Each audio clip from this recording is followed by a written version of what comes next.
Ça y est, everybody's ready? Aujourd'hui, c'est l'étape marathon. C'est l'étape marathon. Et nous, je veux dire, on préfère qu'on, aujourd'hui, passe non plus s'engager dans une échappée comme hier à une ou deux filles. Non. Alors par contre, de la vigilance, ok. S'il y a l'ouverture, il faudra quand même pas la louper. Hein. La petite fenêtre, elle va exister, on ne sait pas si c'est là. On l'a vu depuis le début, le tempo il est élevé. Si on voit que les équipes souhaitent laisser partir plutôt un coup plus important à 5-6 filles parce qu'il y a de la distance, parce qu'on peut peut-être gérer plus facilement avec la distance, ok. Là, il faut être dans le match, hein, vraiment. Ouais, bah oui, c'est sûr. On n'est pas du tout résigné, on n'est pas du tout démotivé, et bien au contraire.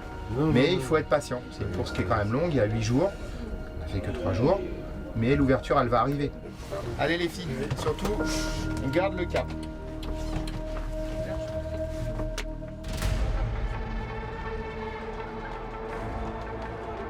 It's a long day, but also a really nice day. The GC should be made today, I guess. So yeah, I'm looking forward to it. Pour aller chercher du temps, c'est peut-être aujourd'hui ou jamais avant le Tourmalet, donc j'espère que la course sera dure à partir de la mi-course et que je pourrai tenter quelque chose dans les derniers 40 km. For sure it will be hard because as it works I think I want to try to take the yellow jersey maybe with Demi, so we can see. I want to stay in the battle. It's going to be attacking and I hope it will be a super hard final. Yeah, the harder the better.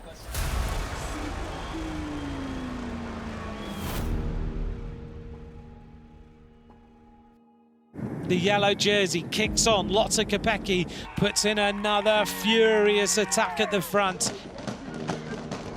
Étape marathon aujourd'hui pour la caravane, 177,1 km, les 40 derniers en montée-descente dans l'Aveyron, 15 points à prendre pour le maillot à pois, des secondes de bonification et une arrivée à Rodez au terme de la plus longue journée de la semaine, mais pas la plus facile. Après le quasi-exploit de Julie Van de Velde la veille, tout le peloton est prévenu, l'échappée peut aller au bout, alors les attaques sont nombreuses en début de parcours. L'échappée du jour part au bout de quelques kilomètres et elle est conséquente. 14 filles à l'avant, dont Lucinda Brandt, Christine Mayerous ou encore Célia Lemoelle de Saint-Michel-Mavic-Aubert 93. La mieux classée au général, Audrey Cordon-Rago, qui pointe à 2 minutes 21 de la tête. Lotte Kopecky justement, elle semble se désintéresser de perdre le maillot jaune. L'écart se creuse progressivement. Le dernier écart enregistré de 10 minutes 25. Mais avant de penser à la première place du général, certaines ont d'autres projets. C'est le cas d'Anouska Koster qui prend les 4 premiers points de la journée, de quoi accrocher temporairement le maillot de meilleure grimpeuse sur ses épaules. Le sprint intermédiaire de Rignac n'intéresse pas grand monde. Par le biais des relais, Romy Casper passe la première et empoche 25 points anecdotiques. Derrière, il reste une minute à prendre lorsque le peloton y parvient. Personne n'essaye de le disputer. En revanche, la SD Works décide d'engager pour réduire l'écart avec l'échappée. Même Vibus, vainqueur hier mais incapable d'aller au bout ce mercredi, apporte sa part. L'écart n'est plus que de 7 minutes 45 au pied de la côte de Colombiès. Dans cette ascension, la SD Works a un plan qui se développe en 2 temps. À l'avant du peloton, ça bouge avec Misha Bredworld. C'est d'abord Misha Bredevold qui sort derrière Elisa Balsamo. Puis quelques centaines de mètres plus loin, Lotte Kopecky elle-même remue la course et accélère. Ça bouge avec le maillot jaune, avec Lotte Kopecky qui attaque, qui va chercher Misha Bredworld. Lydia Doma est la seule capable de sauter dans la roue de la Belge, même si les favorites finissent par se regrouper.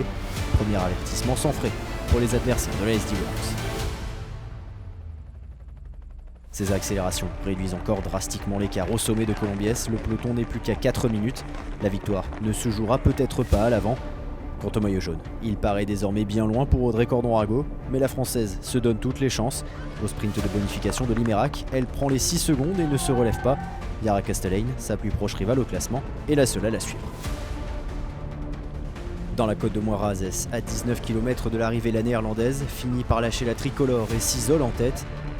Dans le même temps, Lotte Kopecky, toujours aussi offensive, finit par s'extraire du peloton sans se retourner. Et allez, ça repart avec Lotte Kopecky. La maillot jaune, décidément en forme, commence même à reprendre des échappées, mais reste à portée du peloton des favorites. L'essentiel est ailleurs pour Kopecky, dont le but est de défendre le maillot jaune par rapport à Yara Castellane. La néerlandaise, désormais quasi assurée de la victoire, peut aussi s'emparer de la tête au général. Pour cela, il lui faut reprendre 2 minutes et 41 secondes. Pratiquement impossible, alors que derrière, les 2 grandes favorites décident de s'expliquer. Demi Vollering et Annemiek van Vleuten profitent des dernières rampes de la côte de l'Averne pour s'attaquer. Si Demi Vollering semble un ton au-dessus, cette 4e étape ne sera pas la première explication. Les deux néerlandaises finissent par se marquer et sont reprises par un groupe avec Kopecky, Moolman-Pasio mais également Juliette Labous. La française, qui a toujours du temps à rattraper, sort dans les derniers hectomètres pour essayer de remonter au classement. Devant l'exploit pour Yara Kastelijn, la néerlandaise, dont le numéro dans le final a été incroyable, peut savourer lors des derniers mètres. Partie dans l'échappée, elle a gardé des forces. Victoire de Yara Kastelijn qui s'impose ici à Rodez et qui remporte à 25 ans la première victoire de sa carrière sur le Tour de France. Et derrière, c'est la bagarre. Puis les favorites attaquent le mur final et ses passages à 13%. Van Vleuten est la première à dégainer, mais Vollering est plus forte. Son accélération est trop puissante. Sur le fil, elle reprend Anouska Koster pour prendre la 2e place et lève les bras, pensant l'espace d'un instant avoir gagné. Mais les lauriers reviennent bien à Yara Kastelijn aujourd'hui.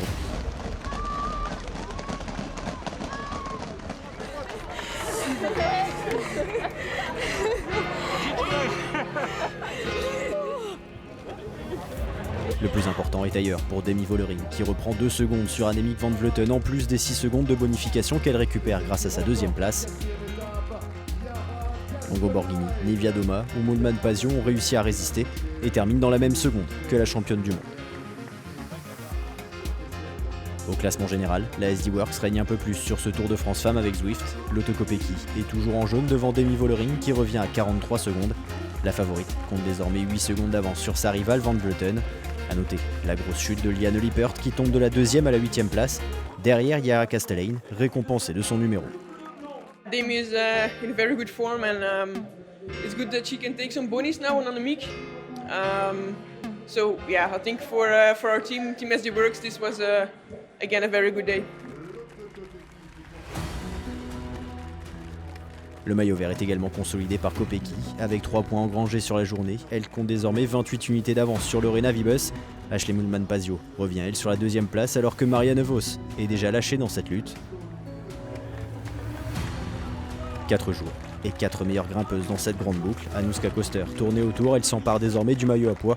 Malgré les 7 points pris sur les 2 dernières ascensions, Yara Kastelijn est 2e à 3 unités. Catherine Amos, elle aussi dans l'échappée du jour, complète le podium. Le maillot blanc est de plus en plus sur les épaules de Cédrine Carbaol, 30e de l'étape du jour, la coureuse de Ceratizit, à près de 3 minutes d'avance sur Willy et 4 sur Gasparini.